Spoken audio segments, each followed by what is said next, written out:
Dear student अस्सलाम वालेकुम। आज के लेक्चर में हम डिस्कस करेंगे फर्स्ट ईयर का चैप्टर नंबर 5 हमने जो है वो स्टार्ट किया हुआ है। आज के लेक्चर में हम डिस्कस करेंगे अबाउट रिट्रोवायरसेस। रिट्रोवायरस जिसे हम ऑन्को वायरस का नाम भी देते हैं, यानी कि वो वायरस जो असल में रोडेंट्स के अंदर फाउल के अंदर ट्यूमर पैदा करते हैं। जब हम बात करते हैं रिट्रोवायरस की तो ये लफ्ज निकला है रिट्रो। रिट्रो का मतलब ऐसे वायरस जो रिवर्स ट्रांसक्रिप्टेज कर सके, यानी कि एक ऐसा अमल जिसमें रिवर्स ट्रांसक्रिप्शन हो सके, एक ऐसा अमल जिसमें क्या होता है, जिसमें सिंगल स्ट्रैंडेड आरएनए से डबल स्ट्रैंडेड डीएनए बन सके, हम उसे कहते हैं कि ये क्या है, ये है रिवर्स ट्रांसक्रिप्शन। ऐसे वायरस जो होते तो आरएनए वायरस है, लेकिन जब ये होस्ट की बॉडी में एंटर होते हैं तो इन्फेक्शन पैदा करने से पहले ये अपने आरएनए को डबल स्ट्रैंडेड डीएनए में कन्वर्ट करते हैं, तो हम इन्हें कहते हैं कि ये क्या है, ये रिट्रोवायरस है।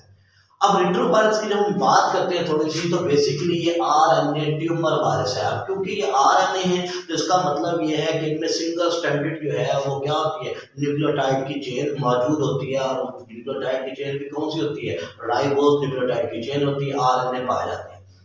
वाइडली डिस्ट्रीब्यूटेड नेचर के अंदर ये वाइडली डिस्ट्रीब्यूट्स हैं। कैट्स होगी, फाउल हो गए, रोडेंट्स। रोडेंट्स कहते हैं वो जो चीज़ों को कतर के खाते हैं, जैसे गुलहरी हो गई, जैसे माउस हो गए, ये वो जानदार हैं जो चीज़ों को कतर के खाते हैं, उन्हें सुराख बनाते हैं, बिल बनाते हैं, हमने रोडेंट्स का नाम देते हैं। तो ये नेचर में क्या है, ये आरएनए ट्यूमर वायरस है, वाइडली डिस्ट्रीब्यूटेड इन नेचर होती हैं। ट्यूमर इन कैट्स वगैरह के अंदर पाते हैं। फाउल हो गया और रोडेंट्स हो गई, इसके अंदर क्या होते हैं, मौजूद होते हैं। इसके अलावा ये पैदा करते हैं HIV, जिसे हम कहते हैं क्या चीज़, इंसानों के अंदर ह्यूमन इम्यून वायरस है जो पैदा करता है एड्स। एड्स हम जानते हैं क्या चीज़ है, एक्वायर्ड इम्यूनो डेफिशिएंसी सिंड्रोम है, जिसका अभी तक कोई इलाज नहीं हुआ, जो इम्यून सिस्टम की एक बेसिकली बीमारी है। तो इसका मतलब ये है कि रिट्रोवायरस जो है वाइडली डिस्ट्रीब्यूटेड इन नेचर, और ये एनिमल्स के साथ साथ परिंदों में और कुछ जो है वो क्या होते हैं, परिंदों के साथ साथ ह्यूमन के अंदर भी बीमारी पैदा करते हैं, जिनमें से मशहूर HIV भी एक रिट्रोवायरस है। स्ट्रक्चर की बात करते हैं, स्ट्रक्चर में ये आरएनए है, जारी बात है आरएनए है तो बेसिकली ये सिंगल स्ट्रैंडेड जो है ना वो क्या थे, ये मॉलिक्यूल मौजूद होते हैं, साथ में क्या होता है, प्रोटीन का कोट होता है, और ये इनवेल्व्ड वायरस है, यानी कि ये वो वायरस है जो अपने होस्ट से क्या करते हैं, मेम्ब्रेन डिवेलप कर लेते हैं, इसलिए इसे इनवेल्व्ड वायरस का नाम देते हैं। एड्स इसकी में जो HIV है इसकी मिसाल है।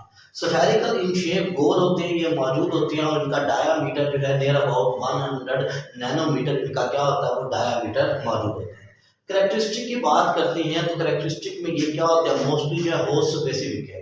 जैसे कि एड्स का वायरस जो है ये ह्यूमन के अंदर क्या करता है, बीमारी पैदा करता है, लेकिन यही मंकी के अंदर मौजूद है, तो वहाँ पे वायरस तो मौजूद है लेकिन उसे डिजीज काज नहीं कर रहा, क्योंकि ये होस्ट स्पेसिफिक होते हैं। तो ये बेसिकली होस्ट स्पेसिफिक है, लेकिन मोस्ट ऐसे हैं जो नॉन स्पेसिफिक है, यानी कि एनी सेल, कोई भी सेल होगा उस सेल पर वो अटैक करके उसके अंदर इन्फेक्शन पैदा कर सकते हैं। तो ये इनकी क्या है करेक्टरिस्टिक। इसके अलावा एड्स की बात करते हैं, जैसे अब एड्स को देखते हैं। एड्स को मैंने कहा कि बीमारी है जो असल में होती है HIV की वजह से, और मैंने कहा कि HIV क्या है, HIV एक जो है वो होस्ट स्पेसिफिक वायरस है। क्यों, क्योंकि ये इंसान के जो है T हेल्पर यानी T लिम्फोसाइट, टी फॉर हम जानते हैं थाइमस ग्लैंड होता है, तो T लिम्फोसाइट जो मौजूद होते हैं, तो ये T लिम्फोसाइट पे हमला करता है, खास तौर पे उन जगह पर जहां पर CD4 मौजूद होते हैं। CD असल में एब्रिविएशन है क्लस्टर डिफरेंशिएशन का, ऐसे सेल जो क्या होते हैं, जो डिफरेंशिएशन कर सकते हैं, यानी कि जो इम्यून सिस्टम को क्या कर सकते हैं, मैच्योर करते हैं। T लिम्फोसाइट भी ये बनाने में अहम रोल अदा करते हैं, तो जब वो बनाते हैं तो वहां जाकर ये हमला करते हैं। तो ये इस बात की इंडिकेशन है कि ये ओंको वायरस हो गए या ये रिट्रोवायरस हो गया, ओंको वायरस हो या रिट्रोवायरस हो, तो ये वो वायरस है जो असल में क्या करते हैं, जो असल में जो है होस्ट स्पेसिफिक में, और HIV इसकी मिसाल आपको बता रहे हैं, जो ह्यूमन के T हेल्पर या T लिम्फोसाइट पे हमला करता है, खास तौर पे कौन से रिसेप्टर पर, CD4 रिसेप्टर पर हमला करता है। अब इसके अलावा जब बात की जाती है कि इन्हें, जैसे मैंने लेक्चर के शुरू बताया कि इन्हें रिट्रोवायरस क्यों कहते हैं, जरा हम उसको देखते हैं कि रिट्रोवायरस किस लिए कहा जाता है। असल में होता ये है कि कॉमन प्रोसेस ये होता है कि ये DNA है, DNA डबल स्ट्रैंड होता है। जब DNA से बनना होता है RNA यानी कि mRNA, जब DNA से mRNA बनेगा, तो DNA से जब मैसेंजर RNA बनेगा तो वो सिंगल स्ट्रैंड होता है। डबल से सिंगल का बनना असल में हम कहलाते हैं क्या चीज़, ये होता है क्रिप्शन। और ये रिएक्शन होता है एक एंजाइम की मौजूदगी में जिसे हम नाम देते हैं ट्रांसक्रिप्टेज। अगर ये रिवर्स प्रोसेस हो जाए यानी कि सिंगल स्ट्रैंडेड आरएनए से और जो है वो डबल स्ट्रैंडेड डीएनए बन जाए तो उसके लिए एंजाइम जो चाहिए होगा वो कहलाएगा रिवर्स ट्रांसक्रिप्टेज।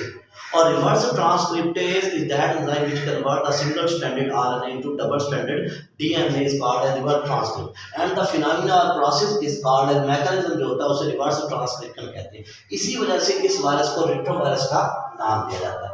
अब इनकी खासियत ये होती है कि ये होस्ट में जाते हैं, जब एंटर होते हैं तो पहला काम ये क्या करते हैं, रिवर्स ट्रांसक्रिप्शन करते हैं। ये अपने आरएनए को डीएनए में कन्वर्ट करते हैं। अब वो जो डीएनए बन जाता है वो डीएनए जाकर इन्फेक्शन पैदा करता है और वो जाके सेल्स को इन्फेक्ट करता है। इसीलिए हम कहते हैं कि ये आरएनए से डीएनए कन्वर्ट करते हैं, डीएनए जाके आगे क्या कर रहा है, इन्फेक्शन पैदा कर रहा है। इसके अलावा बार दफ़ा ये होता है कि ये वायरस जो है ये अपने डीएनए जब बनाता है तो ये डीएनए होस्ट के डीएनए के साथ इनकॉर्पोरेट हो जाता है, उसके साथ मिक्स हो जाता है और ये कहलाता है प्रोवायरस। प्रोवायरस 2 नंबर का क्वेश्चन कई बार पेपर में आ चुका है।